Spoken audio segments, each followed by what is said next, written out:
Hi, it's Melanie. Welcome back to my channel. Today we're going to do something really cool with this old hollow door. We're going to make it look fantastic on a budget. Here we go.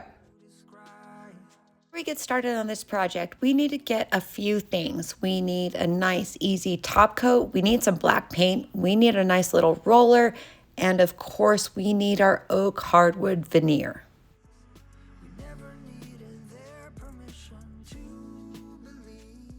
These two doors will be the victim of this project. This is my laundry room door, and the door right there is to my bathroom.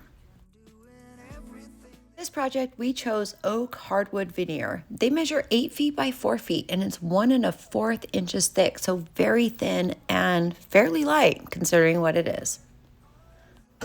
First thing we got to do is get this old door off. There we go.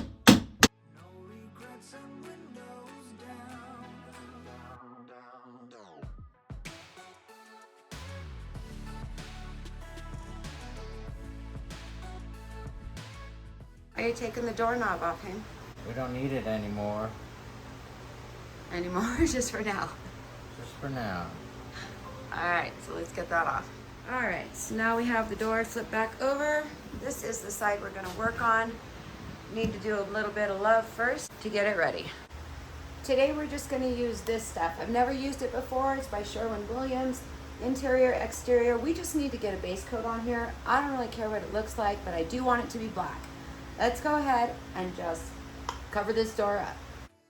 That I'm going to cover up the majority of this with the wood veneer. I do not want to use my high quality chalk paints. They're too expensive, and I really want to save that for things that be seen, like my furniture projects. I'm always amazed when I use latex and acrylic based paints at how poorly they cover. It's kind of mind-boggling. That will definitely need another coat. Started measuring this out in 4-inch increments, and then I remembered, why am I doing that? Let's pull out the Kreg Rip Cut. I can set it so it measures for me in whatever inch segments I want it to be in. I'm going to go ahead and set this guy with my circular saw to 4 inches. I don't need to do all those lines and everything that I thought I was going to do.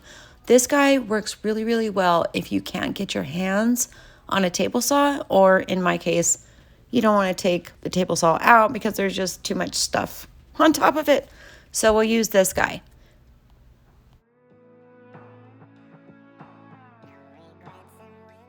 Kreg Rip Cut is really so very, very handy. All you need to do is to get it set right to the dimension that you want it, and then you just need to keep that blue guide on the far side touching the side of your wood, and as you go along, just make sure it stays there, and you're going to cut straight every single time.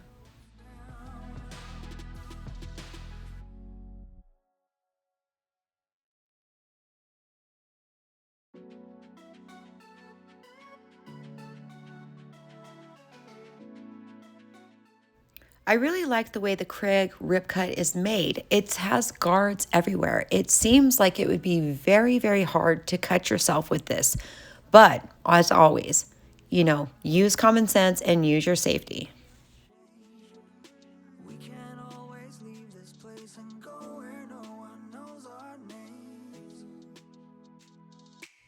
All right, so the door is pretty much dry. Not a solid paint job, doesn't really matter. We're gonna cover up majority of it anyways. Our strips cut, all 4 inches, all the long length of the piece that we had. We're gonna go ahead and place them on here.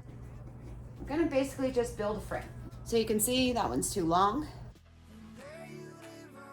Take another one and do the same thing over here. I'm gonna draw a line here.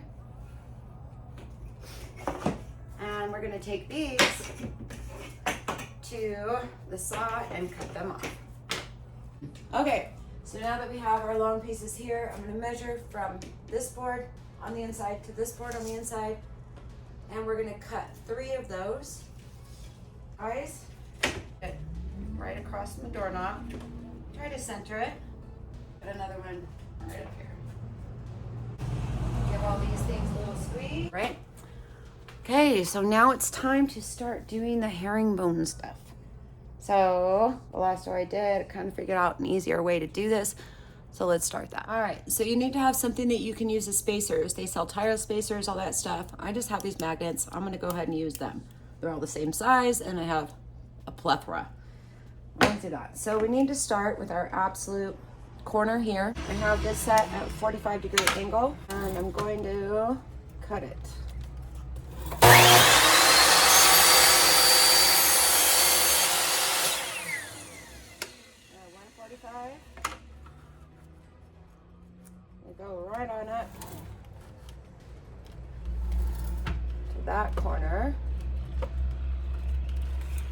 sure that's flush. And let's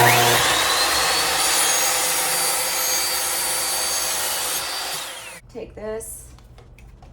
I'm gonna stick it right in there like that. So that's gonna be our first piece. It's 45 both sides. We should be able to follow that guide and keep going. We're gonna put a couple little spacers here. Oh, goodness, they just wanna magnet themselves. Get another piece of wood. Okay, let's do it like this. We're gonna take one of our other long ones that we just cut. I'm gonna put it right up against those little magnet guys.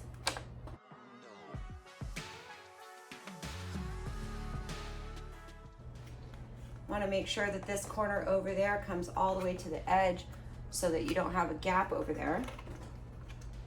I'm gonna take this dude. Draw a line here.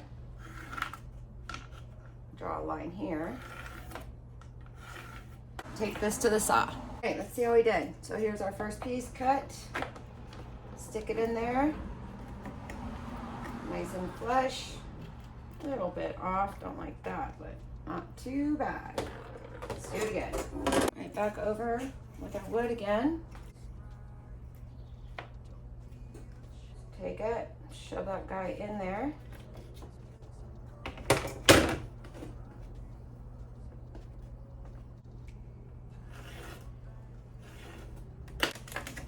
And then go make a cut. Right. In there. Like that one a little bit better. This one I cut a little tiny bit short. You can see a little tiny gap right there. This one's better, but I'm still gonna take it. In the end, it's not even gonna matter.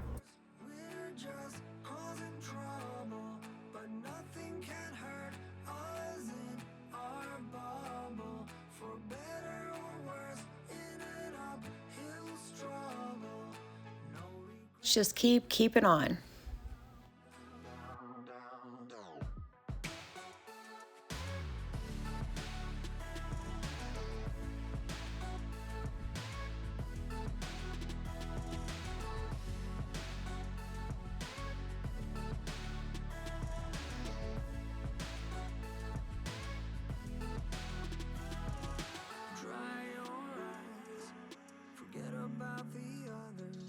Escape the silence together.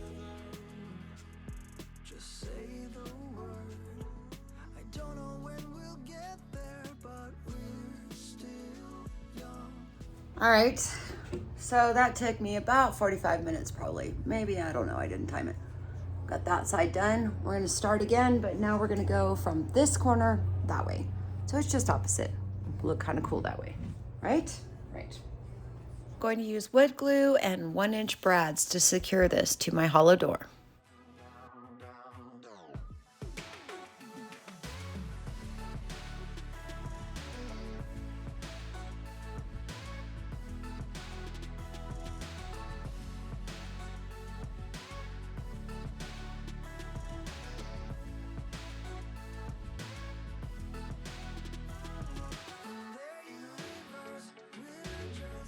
Started gluing and bradding with the frame that I had made, and then I'll work my way into the herringbone pattern.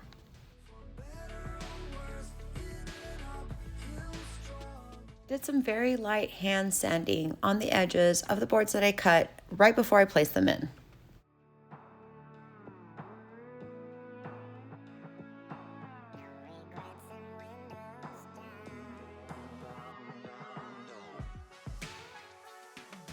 Let's go back in with some 220 sandpaper just to smooth this whole thing up. We still need to have a doorknob and got all the wood on there. But now we need to cut this out so that the doorknob mechanism is going to go through. So let's take some painter's tape. We're going to place it blindly underneath here. And this should help with splintering on that side. I have to go back with the sander, then whatever. We'll go back with the sander. But meanwhile, let's go ahead. We're going to take this guy. Nice. We're going to turn it on real high. We got it on number 2, so we have more. And let's go down straight in here. This is a 2-inch Forstner drill bit. Very, very handy for making holes that are perfectly circular, just like this. We could spend the weekend doing everything they said we'd never do. In their universe, we're just causing trouble. This project, we're going to be using polyacrylic in a spray form in satin. I don't want the sawdust to be in between them. I went back in with the air compressor to blow that out.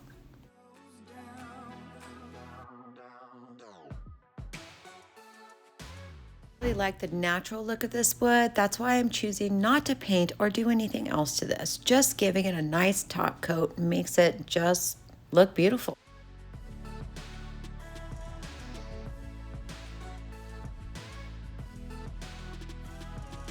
Dry your eyes, forget about the others. Let's escape the silence together. Just say the word. I don't know when. To admit, this door's a little bit big for me. I have to call in reinforcements. Hamish! In their universe, we're just causing Oh my gosh. Okay, the router's out. I will explain that all to you in just a moment. trouble. For better or worse, in an uphill struggle. No regrets and windows down. Okay, so we got them all done. We have this one done and did the bathroom door. So what I do want to say is that if you have doors like mine that open in, not out, like these ones are in, they open in and come back out. You need to make an allowance for that when you cut your wood.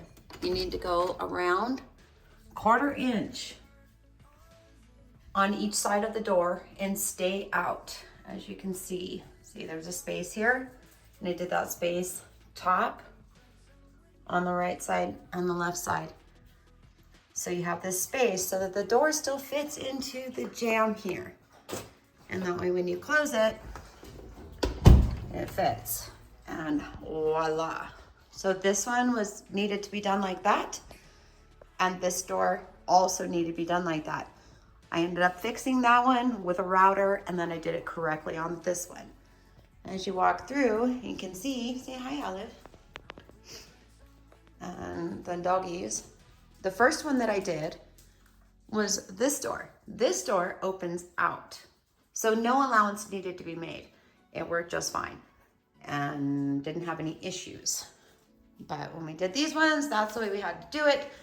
And that, guys, is that. So let me know if you have any comments, if you have any hints, tricks, if you've ever done a look like this on your hollow, cheap manufactured doors. I'm really happy with how it turned out. I hope you all are too.